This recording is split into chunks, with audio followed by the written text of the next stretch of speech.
Non, ça marche pas. C'est comme ça. Bon, l'autre bord, c'est mieux comme ça.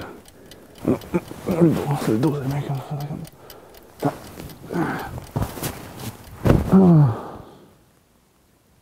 Non. Non, ça marche pas. Regardez un petit peu les affaires, là.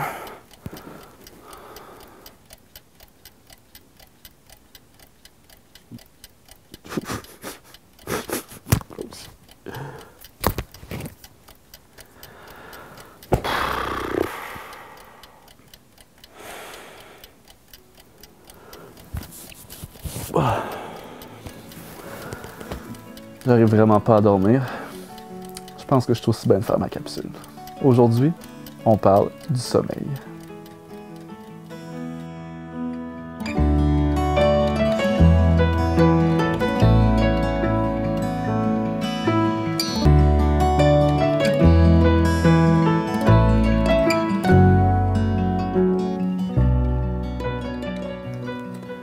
Avez-vous déjà essayé de trouver la position parfaite pour vous endormir? Je l'ai cherché longtemps. Si vous restez jusqu'à la fin de la capsule, je vais vous donner un petit secret. Mais j'ai une question pour vous.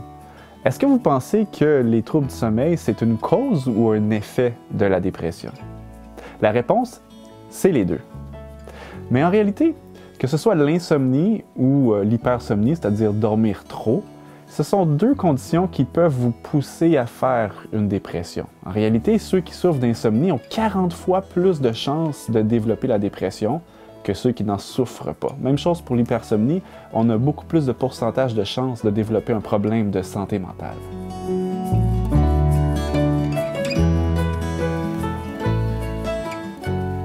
Il y a une multitude de raisons qui peuvent faire en sorte qu'on a de la difficulté à s'endormir. Ça peut être lié aux soucis, au stress. Il y a une autre raison qui est reliée à une hormone qui est sécrétée par notre cerveau qu'on appelle la mélatonine. Son rôle, c'est de nous aider à bien s'endormir. Mais le problème, c'est qu'en vieillissant, on en sécrète de moins en moins. Alors on trouve des bonnes solutions, n'est-ce pas? On s'épuise à regarder notre téléphone cellulaire ou aller sur notre ordinateur, on en a parlé des écrans. Puis à un moment donné, on se dit on va tomber endormi, n'est-ce pas? Mais la réalité, c'est que les écrans et la lumière qu'elles nous envoient nous empêchent de sécréter la mélatonine dont on a besoin pour s'endormir. Il y a un petit problème, n'est-ce pas? Bon, les écrans, ça marche pas. Alors, on a d'autres solutions, n'est-ce pas? Je le sais. On va boire de l'alcool le soir pour nous endormir plus facilement.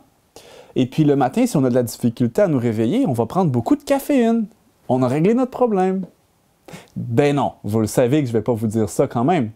La réalité, c'est que l'alcool et la caféine, même si temporairement ça peut nous endormir ou nous tenir réveillés, ça va juste contribuer à empirer le problème de notre difficulté avec nos problèmes et nos troubles de sommeil.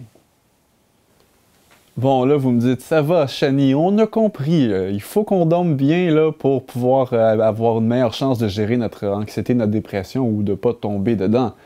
Mais est-ce que tu peux nous donner des trucs pour bien dormir finalement? Ben oui, on va tomber dans les vrais trucs, puis ça, c'est la partie qu'on va le faire. Premier truc, faire de l'exercice physique, on en a déjà parlé. Mais pas le faire tout de suite avant d'aller au lit. Il faut le faire quand même plusieurs heures avant pour laisser le temps à notre métabolisme d'augmenter et puis de retomber un peu plus bas. Donc notre corps va être un peu plus froid et on va pouvoir dormir beaucoup mieux. Puis ça va nous aider à avoir un sommeil plus réparateur, ça va nous aider à nous endormir rapidement, puis on va moins se réveiller la nuit. Un autre truc bien important, ne pas manger de gros repas avant d'aller au lit. C'est souvent ça qu'on fait, on pense qu'on va mieux s'endormir, mais sauf qu'on n'a pas un bon sommeil réparateur. C'est mieux de manger 3 à 4 heures avant d'aller au lit et un repas léger. On vous l'a peut-être jamais dit, mais c'est mieux de déjeuner comme un roi, de dîner comme un prince et de souper comme un pauvre. Alors ça, c'est notre deuxième truc qu'on voulait vous partager aujourd'hui. Troisième, avoir du soleil durant la journée. Ça va nous aider à sécréter les bonnes hormones rendues au temps où on va aller se coucher le soir. Finalement, on a plusieurs trucs en ce qui a trait à organiser notre espace pour aller au lit. On peut mettre notre chambre très très sombre, écouter de la musique relaxante et pour gérer notre stress, quoi de mieux qu'une prière, lire un livre de méditation, de psaume, quelque chose qui va pouvoir vraiment nous donner une paix à l'âme avant de pouvoir aller fermer les yeux paisiblement. Bon, 2 derniers petits trucs avant d'aller me recoucher. Il faut avoir un horaire régulier de sommeil aussi. Essayez d'aller vous coucher à la même heure le plus souvent possible et vous réveiller à la même heure. On vise entre 6 à 9 heures de sommeil, pas moins 6, puis pas plus que 9 non plus. Puis en terminant, je vous avais promis un petit secret pour trouver la position parfaite.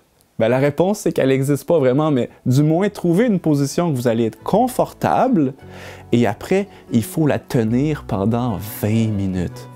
Et au bout de ces 20 minutes, normalement, vous allez être endormi. Allez, je retourne me coucher et puis faites de même s'il est tard, c'est le temps d'y aller.